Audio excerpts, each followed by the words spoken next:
Oh yeah, guys, we are back. You know, it is so great to see you, of course, again.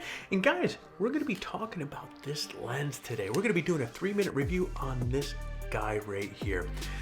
You may know, I picked up the Panasonic GH5 earlier this year, and as a longtime Nikon guy, I have to say, I've been pretty hugely impressed with this thing. My go-to lens has been the 12-60mm, and then Panasonic and Leica, guys, they unleashed the Kraken and came out with the 10-25 1.7. This thing's a beast. The folks up at Adorama were kind enough to let me borrow this lens for a few weeks to do a review on it. If you're in the market for any camera gear, I would highly recommend Adorama. I've been buying from them long before I started Photography Talk. So, what is so special about this lens?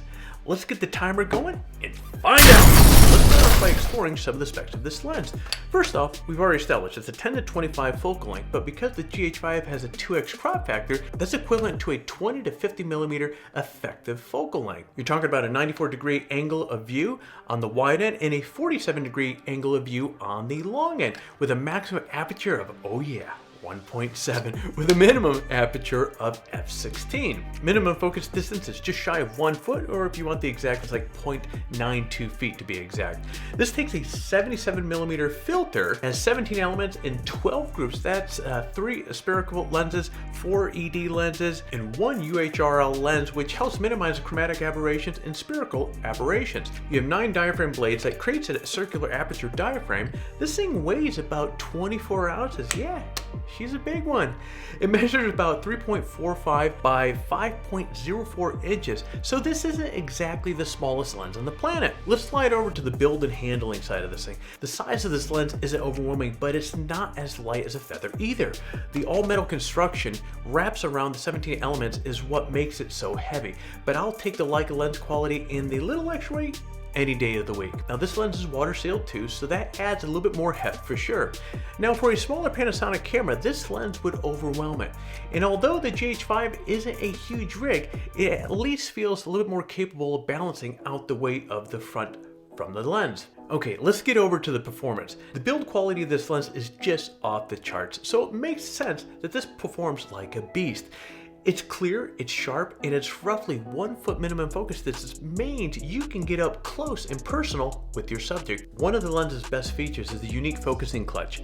Right up here, you can pull back on the focusing ring here and it gives you manual focus control. If you're a fan of up close flowers, people, and so forth, this is really intuitive and guys, really easy system to quickly switching from autofocus to manual. When zooming in and out, you'll find that this lens doesn't extend all that far, and that of course is a good thing. Now due to its weight, it's important that the lens maintains its center of gravity. That way you don't feel like you're falling forward as you zoom in. Now here's something else. When shooting video, let's see if I can get that in focus there. Here we go.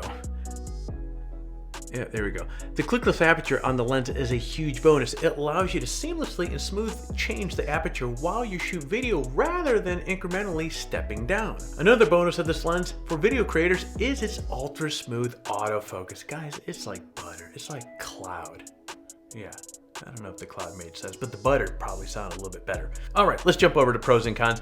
I'm a landscape photographer, so this lens would be an ideal addition to my kit because the 20-50mm effective focal length is perfect for capturing wide angle and also standard shots. But that focal range is versatile for all kinds of other pursuits, such as street photography, astrophotography, even portraits. Just turn down the lossless telephoto function in the GH5 and bam! You've got a very fast, long lens. Being a Leica, you can expect this lens to be super sharp, and it is. The details revealed in these sample images speak to the degree of the sharpness this lens can achieve. I have to mention the big bright 1.7 aperture is a definite pro as well. I love the versatility it offers in low light shooting and for getting beautiful bokeh and portraits, close-ups, and little landscape details like wildflowers. Now, on the downside, it's not exactly a small lens and can get a little heavy after a while. The combination of this lens and the GH5, it weighs about 3 pounds and 4 ounces.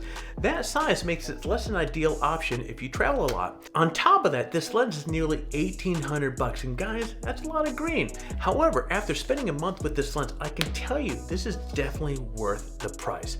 In fact, this might be the best lens you can buy for your GH5. Yeah. I'm going to say that again, the best lens that you can buy for your GH5. It absolutely wakes the camera up and really kicks it in the ass. So, am I impressed with it? Oh yeah.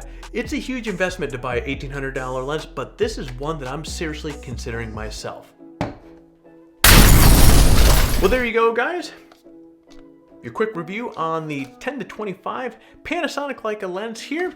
I hope this was helpful. If it was, hit the like button down below. If you're currently not subscribed to the channel, you know what? We would really like to have you on board here, so please consider subscribing. And while at it, crack the bell down below to be notified as we come out with new videos. So with that said, my friend, you get out there and take your best shot.